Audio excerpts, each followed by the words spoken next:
Siapa yang terbesar dalam kerajaan sorga? Matius pasal 18 ayat 1-5. Pada waktu itu datanglah murid-murid itu kepada Yesus dan bertanya, "Siapakah yang terbesar dalam kerajaan sorga?" Maka Yesus memanggil seorang anak kecil dan menempatkannya di tengah-tengah mereka. Lalu berkata, "Aku berkata kepadamu, sesungguhnya jika kamu tidak bertobat dan menjadi seperti anak kecil ini, kamu tidak akan masuk ke dalam kerajaan sorga.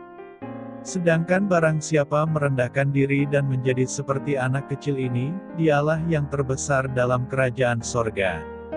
Dan barang siapa menyambut seorang anak seperti ini dalam namaku, ia menyambut aku."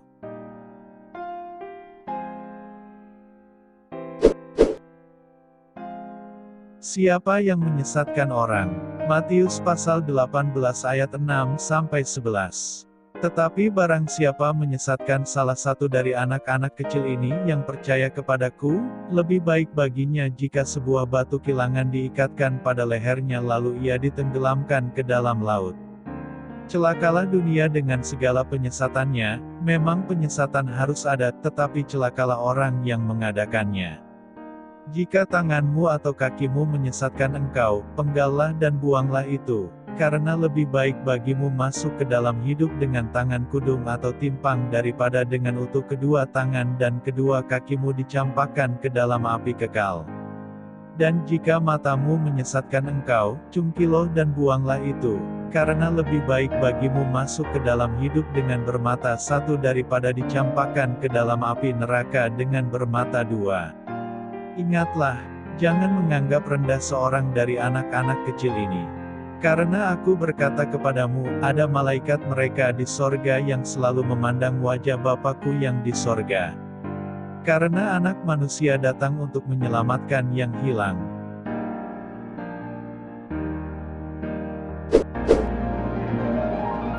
Perumpamaan tentang domba yang hilang. Matius pasal 18 ayat 12-14. Bagaimana pendapatmu? Jika seorang mempunyai 100 ekor domba, dan seekor di antaranya sesat, tidakkah ia akan meninggalkan yang 99 ekor di pegunungan dan pergi mencari yang sesat itu? Dan aku berkata kepadamu, sesungguhnya jika ia berhasil menemukannya, lebih besar kegembiraannya atas yang seekor itu daripada atas yang ke-99 ekor yang tidak sesat. Demikian juga Bapamu yang di sorga tidak menghendaki supaya seorang pun dari anak-anak ini hilang.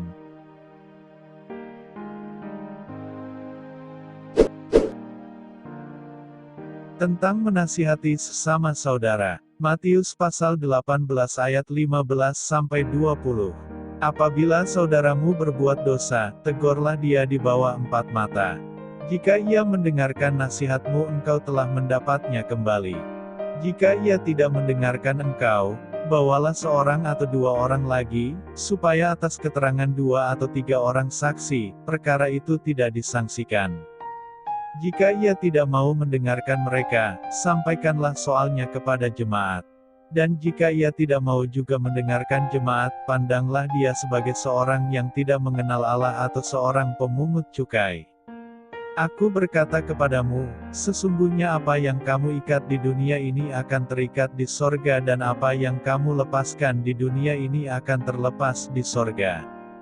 Dan lagi aku berkata kepadamu, jika 2 orang daripadamu di dunia ini sepakat meminta apapun juga, permintaan mereka itu akan dikabulkan oleh Bapakku yang di sorga.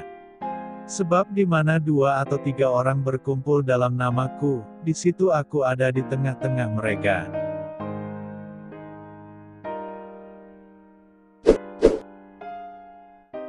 Perumpamaan tentang pengampunan. Matius pasal 18 ayat 21-35. Kemudian datanglah Petrus dan berkata kepada Yesus, "Tuhan, sampai berapa kali aku harus mengampuni saudaraku jika ia berbuat dosa terhadap aku? Sampai 7 kali?" Yesus berkata kepadanya, "Bukan.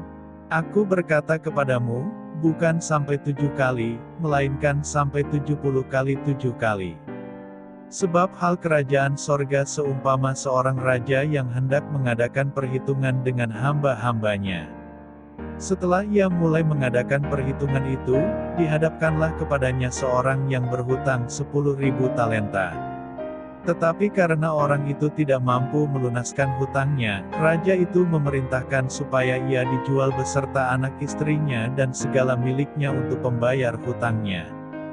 Maka sujudlah hamba itu menyembah dia, katanya, sabarlah dahulu, segala hutangku akan kulunaskan. Lalu tergeraklah hati raja itu oleh belas kasihan akan hamba itu, sehingga ia membebaskannya dan menghapuskan hutangnya. Tetapi ketika hamba itu keluar, ia bertemu dengan seorang hamba lain yang berhutang 100 dinar kepadanya. Ia menangkap dan mencekik kawannya itu, katanya, bayar hutangmu. Maka sujudlah kawannya itu dan memohon kepadanya, sabarlah dahulu, hutangku itu akan kulunaskan. Tetapi ia menolak dan menyerahkan kawannya itu ke dalam penjara sampai dilunaskannya hutangnya. Melihat itu kawan-kawannya yang lain sangat sedih lalu menyampaikan segala yang terjadi kepada tuan mereka. Raja itu menyuruh memanggil orang itu dan berkata kepadanya, "Hai hamba yang jahat, seluruh hutangmu telah kuhapuskan karena engkau memohonkannya kepadaku. Bukankah engkau pun harus mengasihani kawanmu seperti aku telah mengasihani engkau?" Maka marahlah tuannya itu dan menyerahkannya kepada algojo-algojo, sampai ia melunaskan seluruh hutangnya. Maka Bapakku yang di sorga akan berbuat demikian juga terhadap kamu, apabila kamu masing-masing tidak mengampuni saudaramu dengan segenap hatimu.